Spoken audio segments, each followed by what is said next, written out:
سوال ہے علی بھائی السلام علیکم. وعلیکم السلام ورحمۃ اللہ وبرکاتہ.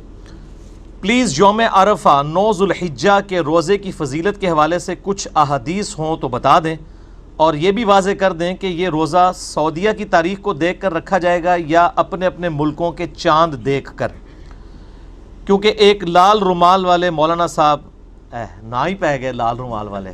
ٹھیک ہو گیا جی، ٹھیک ہے جی. انہوں نے فرمایا ہے کہ چونکہ یہ یوم عرفہ کا روزہ ہے اس لیے سعودیہ کے ساتھ رکھیں گے.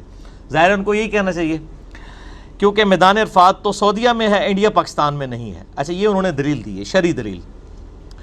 تو جواباً عرض کیا ہے کہ نہ میں وہابی نہ میں بابی، میں ہوں مسلم علمی کتابی. نہ ہم سو کالڈ وہابی ہیں، کوئی علمی بات کرے اسے کہتے ہیں یہ وہابی ہو گیا، اور نہ ہم بابی ہیں، بابوں کے ماننے والے، بابوں کا جھوٹا دفاع کرنے والے، بلکہ ہم تو علمی کتابی مسلم ہیں. تو اس کرٹیکل ایشو کو میں نے آلریڈی ڈسکس کیا ہے. مسئلہ نمبر 52 قربانی سے متعلق 17 فقہی احکام و مسائل. اہل سنت پاک.com پہ میرا لیکچر تقریباً کوئی 4-5 سال پہلے ریکارڈ ہوا تھا. اس میں جہاں اور کریٹیکل ایشوز میں نے ڈسکس کیے تھے، اس کو بھی اس میں ڈسکس کیا ہوا ہے آلریڈی. بہرحال میں اس سوال کا ریگارڈ کرتے ہوئے اور جو نئے نئے فتنے اٹھتے ہیں ان کو ایڈریس کرنے کے لیے اس کا جواب تفصیل کے ساتھ دے دیتا ہوں. میرے بھائیو، صحیح مسلم میں اوپر تلے مسلسل کنزیکٹیو 4 احادیث ہیں، 4 طرق. انٹرنیشنل نمبر کے مطابق 2746 سے لے کر 2749 تک، اور فواد عبد الباقی کی جو ترقیم ہے اس کے مطابق 1162 ہے یہ. اور مشکات المصابیح میں بھی یہ حدیث موجود ہے جسے میں نے انسائکلوپیڈیا آف حدیث ڈکلیئر کیا ہے. اس میں انٹرنیشنل نمبرنگ ہے 2044. یہ مشکات ضرور ڈاؤن لوڈ کریں. 3 جلدیں ہیں 18 MB کی اہل سنت پاک.com سے. 6294 احادیث کا مجموعہ ہے، کوئی تکرار نہیں اس میں. بخاری، مسلم، ابو داؤد، ترمذی، نسائی، ابن ماجہ. اس کے علاوہ اہل سنت کی کئی کتابوں کے یہ نوٹس ہیں. آلموسٹ سمجھ لیں یہ آپ کے پاس انسائکلوپیڈیا ہے احادیث کا، اگر یہ آپ کے پاس آ جائے کتاب. شیخ زبیر علی زئی صاحب کی تحقیم اور تخریج کے ساتھ یہ فریلی اویلیبل ہے PDF کی فارم میں اہل سنت پاک.com پہ. اس میں بھی یہ حدیث موجود ہے صحیح مسلم کے ریفرنس سے. اس میں نمبر ہے 2044 کہ آپ صلی اللہ علیہ وآلہ وسلم نے فرمایا، مجھے یوم عرفہ کے روزے سے متعلق اللہ تعالیٰ سے امید ہے کہ وہ سابقہ اور آئندہ کے 1 سال کے گناہوں کو مٹا دے گا. یعنی 2 سال کے گناہوں کا کفارہ ہے، ایک گزرے ہوئے اور ایک آنے والے. 2 سال کے گناہوں کا کفارہ بن جائے گا یوم عرفہ کا روزہ. اور ظاہر ہے کہ نیکیاں گناہوں کا کفارہ بنتی ہیں، اس میں کوئی شک نہیں ہے. اس کو سپورٹیو قرآن حکیم کی وہ مشہور ترین آیت ہے، سورہ ہود کی آیت نمبر 114. اعوذ باللہ من الشیطان الرجیم، بسم اللہ الرحمن الرحیم. وَأَقِمِ الصَّلَاةَ طَرْفَيِ النَّهَارِ وَزُلُفًا مِّنَ اللَّيْلِ، اور نماز کو قائم رکھو دن کے دونوں سروں میں اور رات کے اوقات میں بھی. ان الحسنات یذہبن السیئات، بے شک نیکیاں گناہوں کو مٹا دیتی ہیں. ذالک ذکریٰ للذاکرین، اس میں ہے نصیحت حاصل کرنے والوں کے لیے. لیکن یہ یاد رکھیے گا کہ نیکیوں سے صرف صغیرہ چھوٹے گناہ معاف ہوتے ہیں، اور ہماری بدقسمتی ہے کہ اکثر گناہ بڑے ہی ہیں. جھوٹ، چغلی، گالی، زنا، شراب نوشی، ماں باپ کی نافرمانی، قتل. آلموسٹ آپ مشکات ہی میں پہلی جلد میں آپ کو گناہ کبیرہ کے بیان میں تقریباً 20-22 کے قریب کبیرہ گناہوں کا بیان مل جائے گا. مسئلہ نمبر 18 میرا ریکارڈڈ موجود ہے، اس حوالے سے آپ دیکھ سکتے ہیں. تو یہ کبیرہ گناہ جو ہے نا جی، وہ صرف توبہ سے، اور ایسی توبہ جس کے بعد آپ اصلاح کر لیں، اس سے معاف ہوتے ہیں. زبانی کلامی آپ جتنی مرضی نیکیاں کر لیں، جتنی مرضی نمازیں پڑھ لیں، جتنے مرضی آپ تسبیحات کر لیں، کبیرہ گناہ کبھی معاف نہیں ہوں گے جب تک سچی توبہ کر کے آئندہ اپنے آپ کی اصلاح نہ کر لی جائے. اور اس کی سپورٹ میں حدیث ہے صحیح مسلم میں انٹرنیشنل نمبر کے مطابق 550 سے 552 تک 3 طرق ہیں. مشکات میں بھی موجود ہے 564 نمبر کہ آپ صلی اللہ علیہ وآلہ وسلم نے فرمایا اگر بڑے بڑے گناہوں سے بچا جائے تو ایک نماز سے دوسری نماز درمیان کے گناہوں کا کفارہ بن جاتی ہے. ایک جمعے سے دوسرا جمعہ درمیان کے گناہوں کا کفارہ بن جاتے ہیں, اور ایک رمضان سے دوسرا رمضان درمیان کے گناہوں کا کفارہ بن جاتے ہیں اگر بڑے بڑے گناہوں سے بچا جائے. اب یہ نہیں کوئی ایک جمعہ پڑھے پھر اگلا پڑھ لے, بیچ کی ساری نمازیں معاف, نہیں. نماز چھوڑنا خود گناہ کبیرہ ہے, حتیٰ کہ صحیح مسلم میں حدیث ہے انٹرنیشنل نمبر کے مطابق 246 کہ بندے کے کفر اور اسلام کے درمیان فرق کی نماز ہے. تو نماز چھوڑنے سے بڑا کون سا کبیرہ گناہ ہو سکتا ہے؟ تو جس نے نماز چھوڑ دی اس نے کبیرہ گناہ کر لیا. اب ایک جمعے سے دوسرا جمعہ درمیان کے گناہوں کا کفارہ نہیں بنے گا, نہ ایک رمضان سے دوسرا Ramzan. Point to be noted. تو نیکیاں صرف چھوٹے گناہوں کے معاف ہونے کا سبب بنتی ہیں اور وہ نمازوں سے بھی معاف ہو جاتے ہیں. باقی فکر آخرت کے حوالے سے میں اپنے 2 لیکچرز آپ کو ریکمینڈ کروں گا. مسئلہ نمبر 146 ہے موت سے پہلے توبہ کی ضرورت اور قیامت کے دن کا ہولناک منظر, اور دوسرا ہے مسئلہ نمبر 196. یہ 146 وہ 196 کاش میں دنیا میں واپس جا سکتا. یہ اس لیکچر کا عنوان ہے. یہ آپ سن لیں انشاءاللہ تعالی. امید ہے فکر آخرت کے حوالے سے بینیفیشری ہوں گے. یہ میرے بھائیوں, یہ بتانے کا مقصد یہ تھا کہ یوم عرفہ جو 2 سال کے گناہوں کا کفارہ بنتا ہے اس کا روزہ, تو اس سے مراد چھوٹے گناہ ہیں, بڑے گناہ نہیں اس سے معاف ہوں گے. ٹھیک ہو گیا. اب رہا مسئلہ 9 ذی الحجہ یا یوم عرفہ, یہ سعودیہ کے مطابق روزہ رکھا جائے گا یا دوسرے ملکوں کے مطابق؟ اس کو ٹیکنیکلی سمجھیں آپ. میں نے 3 چھوٹے چھوٹے پوائنٹس لکھے ہیں. علمی پوائنٹ نمبر 1, صحیح بخاری اور مسلم کی متفق علیہ حدیث ہے. بخاری میں 1988, مسلم میں 2632 اور انسائکلوپیڈیا آف حدیث میں 2042. یہ بھی مشکات میں موجود ہے کہ آپ صلی اللہ علیہ وآلہ وسلم جب حج کے لیے تشریف لے گئے تو یوم عرفہ کے روزے میں صحابہ اکرام میں اختلاف ہوا تو کہ بھئی آپ صلی اللہ علیہ وآلہ وسلم نے یوم عرفہ کا روزہ خود رکھا ہوا ہے کہ نہیں, کیونکہ آپ تو حج کر رہے تھے. تو آپ صلی اللہ علیہ وآلہ وسلم کو ایک دودھ کا پیالہ پیش کیا گیا, آپ نے وہ اعلانیہ نوش فرما لیا, جس سے سب کو یہ پتا چل گیا کہ آپ صلی اللہ علیہ وآلہ وسلم نے یوم عرفہ کے دن روزہ نہیں رکھا ہوا تھا. لہٰذا بخاری اور مسلم کی اس حدیث سے یہ ٹروتھ ریویل ہوا کہ یوم عرفہ کا روزہ ہے ہی ان لوگوں کے لیے ہے جو حج نہیں کر رہے. جو ہم جیسے غریب لوگ دور بیٹھے ہوئے ہیں, یہ ہے ہی ان کے لیے. ان سے تو آپ فیسلٹی نہ چھینیں. حاجیوں کے اوپر تو روزہ ہی نہیں ہے, کیونکہ خلاف سنت ہو جائے گا. آپ صلی اللہ علیہ وآلہ وسلم نے یوم عرفہ کا روزہ حج کے دوران نہیں رکھا. علمی پوائنٹ نمبر 2, چونکہ یہ غیر حاجیوں کے لیے ہے, اور غیر حاجی سے مراد صرف سعودیہ کے رہنے والے لوگ تو نہیں ہیں, پوری دنیا کے مسلمان ہیں. دنیا کے 7 بر اعظموں میں رہنے والے کم و بیش 1.5 ارب کے قریب 1.5 بلین مسلمز کے لیے یہ فیسلٹی ہے کہ وہ یوم عرفہ کا روزہ رکھ کر 2 سال کے صغیرہ گناہوں کا کفارہ بنوا سکتے ہیں. تو یہ فیسلٹی ان سے نہ چھینی جائے. جسٹ لائک شب قدر, جو بخاری مسلم میں حدیث ہے کہ شب قدر کو رمضان کی آخری عشرے کی طاق راتوں میں تلاش کرو. اس میں تو کبھی کسی نے نہیں سوال کیا کہ جی چونکہ قرآن پاک تو سعودیہ میں نازل ہوا تھا تو سعودیہ کی طاق راتیں دیکھنی چاہیے. یہ کسی کو گمان بھی نہیں ہوا. سب لوگ یہی کہتے ہیں جی اپنے اپنے ملک میں طاق راتیں دیکھیں. آپ کے لیے وہ شب قدر بنے گی, ان کے لیے وہ بنے گی. تو یوم عرفہ 9 ذی الحجہ, اگرچہ یوم عرفہ کا دن تو اسپیسیفکلی میدان عرفات کے لیے ہے, لیکن وہ 9 ذی الحجہ کا دن باقی پوری امت کے لیے تو ان کے چاند کے مطابق ہی ہوگا. مون سائٹنگ کے اوپر میرا ایک علیحدہ سے کلپ بھی آپ وہ دیکھ لیں. میں آج اس طرف نہیں جا رہا. مون سائٹنگ انجینئر محمد علی مرزا لکھیں تو وہ کلپ کھل جائے گا آپ کو انشاءاللہ. اس حوالے سے اور چیزیں بھی کلیئر ہو جائیں گی. تو یہ کہنا کہ جی چونکہ اس کا نام یوم عرفہ ہے, یہ تو عرفات میں جب حاجی ہوں گے وہ والا دن بنے گا, تو پھر اس کے اوپر میرا الزامی جواب, پھکی والا جواب, اینٹی وینم یہ ہے کہ پھر شب قدر بھی وہیں ہونی چاہیے جہاں پہ قرآن نازل ہوا ہے. انڈیا پاکستان میں تو قرآن کو نہیں نازل ہوا, تو ایک فیسلٹی تھی اللہ تعالیٰ نے دی. علمی پوائنٹ نمبر 3, اگر کوئی بندہ کتاب و سنت کے دلائل پہ بات نہ مان رہا ہو پھر اس کو کیا دینا چاہیے؟ پھکی. نام ہے وابی، نام ہے بابی، میں ہوں مسلم، علمی کتابیں. پھکی سے مراد الزامی جواب، ہومیوپیتھک آنسر. ٹھیک ہے جی، یعنی اسی ہومیوپیتھک علاج یہی ہے نا کہ آپ نے اسی اصول اور مبادی کے اوپر علاج کرنا ہے.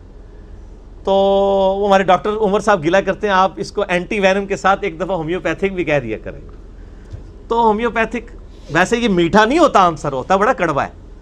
تو میں نے اسے پنجابی میں رکھا ہوا ہے پھکی، اور سائنٹیفک لینگویج میں اینٹی وینم، یعنی کوبرا سانپ کے وینم کا علاج اسی کے زہر سے اینٹی وینم سے ہوتا ہے. الزامی جواب، فلسفیکل آنسر، کہ میرے بھائیو آج سے 50-60 سال پہلے تک کیا ہمیں یہ بات معلوم ہوتی تھی کہ یوم عرفہ کس دن اور کس تاریخ کو آئے گا سعودیہ میں؟ کیونکہ نہ کیبل نیٹ ورک تھا، نہ سیٹلائٹ کوئی ذریعہ تھا، نہ کوئی انٹرنیٹ تھا. تو ان 60 سالوں سے پہلے جو 1300 سال تک مسلمان ہیں، 1350 سال، کیا وہ اس فضیلت سے پھر محروم رہے نا؟ اور یہ 50-60 سال کی نئی جنریشن، نئی پود، یہ اس کے لیے حدیث تھی. تو نبی صلی اللہ علیہ وآلہ وسلم ارشاد فرما کے جاتے کہ جو یوم عرفہ کی میں فضیلت بتا رہا ہوں نا، صرف یہ مکے کے لوگوں کے لیے ہے، یا پھر 1400 سال کے بعد جب سیٹلائٹ کا معاملہ ہوگا اس وقت جو مسلمان آئیں گے ان کے لیے، وچ 1400 سال دے جتنے مسلمان ہیں انہوں نے روزہ رکھنے کی ضرورت ہی کوئی نہیں. پکی کوئی پتہ نہیں تھا نا. آج یہ جو بیٹھ کے کہہ رہے ہیں وہ تو سعودیہ کی تنخواہیں حلال کر رہے ہیں نا، چونکہ سعودیہ میں بیٹھے ہوئے اس لیے بات کر رہے ہیں.